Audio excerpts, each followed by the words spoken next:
Breaking news, folks. So we absolutely have a wild story coming to you right now. The Democrats are making a last ditch attempt to stop Donald Trump from running for president again, and it's going to fail. But the lengths they're going to are pretty crazy. But let's dive into this new article. Making rounds on how they're trying to use the 15th Amendment to block Trump from office, as you guys can see. And this is from The Hill. It says Congress has the power to block Trump from taking office, but lawmakers must act now, right? So here's what's happening. The article in The Hill is suggesting that Congress has the power to block Trump from taking office based on Section 3 of the 14th Amendment, which they claim makes anyone who's engaged in insurrection or rebellion ineligible to be president. Their argument is that Trump's actions surrounding January 6th somehow qualify. But here's the problem. It's not going anywhere. They are grasping for straws, and it's just another round of repeating an already failed narrative, basically, right? So we've been here. We've been through this before, right?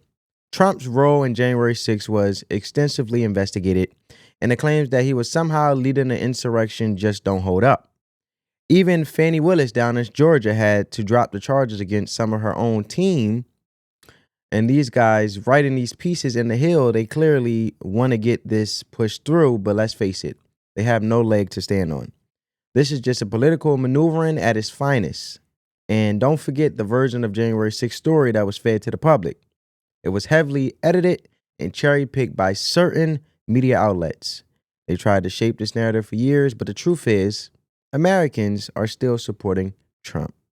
Despite their best efforts, the public is not buying what they're selling. And these legacy media outlets have been so spoiled with basically controlling the narrative and being able to tell the American people lies at the simple fact of spreading corruption, but also jeopardizing the trust of the American people when it comes to these big legacy media outlets, right? And you don't got to believe me because I'll show you an example in the first place. Just like we thought, as they told us, that Joe Biden was basically in his right mind, well, come to find out, his mind was just a deadbeat horse that wasn't functioning well, basically incapacitated, if you want to ask me. But don't believe what I have to say, family. Check this out. But comparing that guy's mental state, I've said it for years now, he's cogent. But I undersold him when I said he was cogent. He's far beyond cogent. In fact, I think he's better than he's ever been. Intellectually, analytically, because he's been around for 50 years. And, you know, I don't know if people know this or not, Biden used to be a hothead. Sometimes that Irishman would get in front of the reasoning. Sometimes he would say things he didn't want to say. This is, and I don't really, you know what, I don't really care. Start your tape right now, because I'm about to tell you the truth. And F you if you can't handle the truth. This version of Biden, intellectually, analytically, is the best Biden ever. Not a close second. And I've known him for years. The Brzezinskis have known him for 50 years. If it weren't the truth, I wouldn't say it. Well, there you have it, right? That's what they tell us over and over and over and over. But in reality is what they say doesn't match up what's really happening, right? And think about January 6th, right? They made it like, oh, that was MAGA supporters or individuals that supported Trump, had MAGA hats, and they was going to riot the Capitol, right? They was going to take over, basically force their way in by basically being furious that Trump did not win the election, which in my opinion, I believe was stolen. That's just my personal opinion. I don't believe that Joe Biden even had more votes than Barack Obama. But we'll leave that there. I digress. But the point I'm making is, come to find out the truth, we actually end up finding out was those individuals that was MAGA supporters were actually individuals that were dressed up as FBI informants. Well, they were FBI informants dressed up as MAGA supporters, or in this case, Trump supporters, and they try to accuse Trump for it, and they lied about the whole thing, right? So honestly, I can't understand why they're revisiting this. Trump won the battleground states, not just because of some secret plot or manipulation. They won because the people wanted them. These attempts to block him are just more of the same, and it's going to fail spectacularly. And they already wasted too much time and energy on this, and they still haven't figured out why he's so popular. So now they want to go back to a section of the Constitution that, quite frankly, isn't going to help their case. If you ask me, this is insurrection at its finals, where liberal-minded leftists, extreme leftists, that's just in denial with the election, not caring about the American people who have spoken and voted the way they voted, and respecting the decision of the American people. This is how you know that the liberal-minded individuals, in this case, reproductive campaign Kamala Harris and not in his right mind Joe Biden, they never cared about having the best interest of the American people in the first place, right? So speaking of media manipulation, have you noticed not only this guy who said something, but they also said that this was the election that was far way greater, far way greater than ever than the Civil War. Check this out. Good morning and welcome to This Week. It is almost over. What comes next is anyone's guess. What we do know is this: no election since the Civil War has posed such a test of our constitutional system. Whether to accept election results and the peaceful transfer of power has never been on the ballot like this. The stakes in this election are as high as it gets. The differences between the candidates are as stark as it gets. And as we emerge from the final weekend, the polls suggest that this election is as close as it gets. Well, there you have it, folks. I find it very hilarious because he talks about peaceful transition. Well, the ones who's committed an insurrection is the Democrats, and in this case, they don't care about having a peaceful transition as they say they do. That's why they're continuing to try to block Donald Trump for even taking office, even though the American people have voted and voted him in with a whole red sweep, basically mopping Kamala Harris' head with the floor, basically causing a landslide when it came to votes. And like I said, winning the battleground states. But have you noticed how scared when it came to, this is my last example when it comes to media manipulation. Have you noticed how scared people like Chris Hayes are? Yeah, that guy on MSNBC or MSNDC or MSDNC, I like to call it, not MSNDC. But he's clearly worried. As more people leave traditional outlets and move to alternative sources of information, the mainstream media's influence is fading. Hayes, in particular, is panicking because the data shows that the more people consume political news, the more they support Kamala Harris if you watch him. And he's basically saying, hey, if you watch me, Chris Hayes, you watch legacy media outlets, then they are the individuals that have voted for Kamala Harris. If you went to another alternative source like X, formerly known as Twitter, which is now owned by Elon Musk, basically you voted for Trump, right?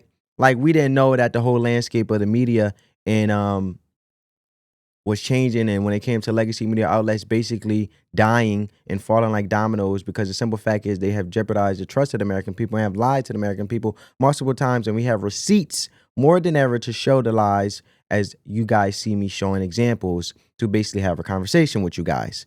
But he's this guy that feels like he's smarter than everyone, and if you do not listen to me on MSNBC, I'm Chris Hayes, I'm smart, I know what I'm talking about. If you don't listen to me, you're basically dumb. But if you don't believe me, hey, this is huge. And however, those who consume zero political news, they are overwhelmingly support Trump, right? So he's worried how people are getting information now. But thanks to platforms like X, formerly known as Twitter, where we can engage in real conversations. For example, look at Mark Zuckerberg when it came to Facebook. We couldn't talk about the virus. They removed Donald Trump from Facebook and Twitter before Elon Musk bought it. But now we control the media, and we the people are the media. So content creators, podcasters, the Democrats despise these things, okay? They want to control and basically micromanage everything. So because they have the entitlement to feel as though the people should serve them, and at the end of the day, we ought to vote for the Democrats, but they don't realize that they are public officials and the Democrats should be serving the American people as they claim that they do, basically trying to say which we all know is a lie, that they prioritize the average working American. But like I said, now since they don't have control and are going to be impacted financially, and the media landscape has changed, and Elon Musk had brought Twitter, now known as X, we can engage in real conversations and bypass the media gatekeepers. And it's funny to watch because for years, these outlets controlled the narrative, but now they're losing grip. But don't take my word for it. Check out what he had to say. As we inch closer to a new year and a new administration, there's still lots of questions about how the election turned out the way it did. And everyone's got their pet reasons. It was inflation, sure. It was Joe Biden's age, also. It was the Democrats doing too much of this or too little of that. But for me, the one piece of data that haunts me is this. Just before the election, the think tank Data for Progress surveyed a month's worth of poll respondents. That's more than 13,000 voters, to see how closely they paid attention to political news. Now, this sample group of voters basically matched the overall results of the election, favoring Donald Trump over Kamala Harris by about 1%, which is how it turned out. But Data for Progress also singled out respondents who said they consume a great deal of political news. That group of voters broke for Kamala Harris by a 6-point margin. And among voters who said they consume zero political news, none at all, Donald Trump took a 19-point advantage. Conclusion you can draw from that data is that the less attention Americans paid to the news, the likelier they were to be big Trump supporters. And we just entered a new environment in which the news as a distinct entity is kind of crumbling. It's being replaced by the endless scroll of content, the ambient information environment that people breathe into their lungs the way you breathe in both air and pollution at the same time. So now you have people who don't pay attention to the failing news media, as it's called by its critics, but are still getting some clues and information from algorithm-driven social networks about what's happening in our democracy, what the government is doing, what the status quo is, what people are proposing to do about it. And this has produced a situation in which the basic way that people relate to their own self-governance and the information they get about it is about as bad and degraded as I personally have ever seen it. There are a lot of reasons for that. We'll be exploring those reasons throughout this special show tonight. One place where this bleak information environment is the most obvious is what used to be called Twitter, now X, the social media site that got bought by far-right billionaire Elon Musk, who very clearly intentionally manipulated the platform to become a de facto pro-Trump right-wing propaganda outlet, and he succeeded. Studies by the Wall Street Journal, Washington Post, and academic organizations have found that the site forced political content on users. That content was almost invariably pro-Trump, pro-Republican, and pro-Musk. Musk has also... On all these, the Wall Street Journal, the Washington Post, now we all know that they are basically in favor of the Democrats, right? But at the end of the day, Elon Musk is not censoring nobody to not have a conversation, right? So at the end of the day, the whole purpose of social media is the freedom to say what you want to say when you want to say it on the platform. So I find it very, very interesting because the Democrats use social media basically to micromanage people, and it's no more of that. And Elon Musk is considered a threat because they know now the control is trickling out of their hands. But the whole beauty, as we know, for social media is we can basically voice our opinions and post our thoughts and let our thoughts off on the platforms. That's why it's a platform and it's a social media platform. If it's more journalistic, then you have edited posts like the Wall Street Journal and the Washington Post and so forth.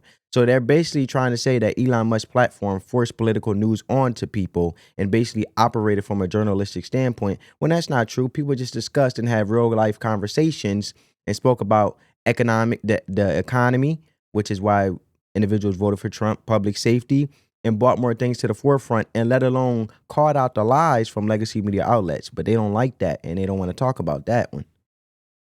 But let's continue. Shared or amplified far-right and racist conspiracy theories on the site, all while accounts for mainstream news outlets and liberal politicians get less engagement and more abuse. And all while Musk, the world's richest man, called Donald Trump's co-president by some, in fact, even the president, falsely claims he's a crusader for free speech. Just one example, the most obvious example of this new toxic system of content that bombards us is a vacuum left by a shrinking and distrusted legacy media. Okay. Well, look, he said it. Legacy media is toxic. And he said, like, from the critics, he said, failing legacy media. So he knows that MSNBC, CNN, all these legacy media outlets are basically dying. Okay. And thousands of views are going to platforms like X and content creators who actually do valuable, qualitative, credible research and actually bring the truth instead of pandering and being biased to a certain party.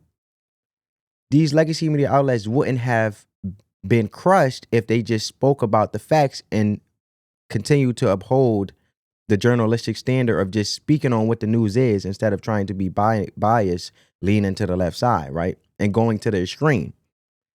So that's where you get the disconnect. But the shift to the platforms like X has been a game changer. People are starting to wake up to the idea that they can get their news without being told what to think, basically. And I mean, just look at what's happening with Elon Musk's Twitter acquisition. He took the platform, revamped it, and now suddenly it's become a hub for people who want real-time, unfiltered information. The mainstream media, they don't like it because they can't control it anymore, like I said. But this is what is terrifying them. The old model of news driven by corporations, big pharma, and political elites is crumbling. And that's something they cannot accept. The media's panic isn't just about losing power, it's about losing profits. They won't have advertisers no more and so forth because they realize that, look, you guys are not as valuable. They relied on that control of information to keep their audience in check. But now that people can access alternative views and information directly, it's threatening their bottom line. And when it comes to Trump, the more they attack him, the more they inadvertently make him a hero for those who feel like they are being silenced by the mainstream. It's not just about Trump being president. It's about fighting for the right to speak freely without being censored or controlled. And I'll tell you right now, Trump is a symbol of that fight. Every time they try to shut him down, they're just reinforcing his support. It's a vicious cycle for them, but it's a victory for the rest of us, which is the American people. So let me ask you this now. Do you think these Democrats have any chance of blocking Trump through the 14th Amendment? Comment down below. Will this last-ditch effort actually succeed, or will it fail like every other attempt? Drop your thoughts in the comments below. And if you enjoyed this analysis, don't forget to hit that like button, subscribe, and turn on your notifications for more updates on this developing story. On that note, family, as always, spread that peace, love, and positivity. Peace.